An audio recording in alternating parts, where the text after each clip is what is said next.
بسم الله والحمد لله والصلاة والسلام على حبيبنا وأسوتنا وقدوتنا وشفيعنا رسول الله صلى الله عليه وآله وسلم. لن تترك حفظ القرآن أبدا بعد هذا الحديث. نسمع بس بعد ما نصلي على حبيبنا صلى الله عليه وآله وسلم.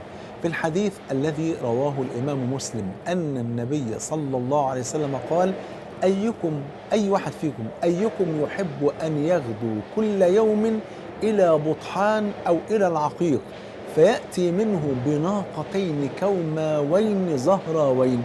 مين فيكم يحب يروح كل يوم عند بطحان أو العقيق ويجيب كل يوم ناقتين جمالين كبار كده ما شاء الله، سمان كبار حلوين ما شاء الله،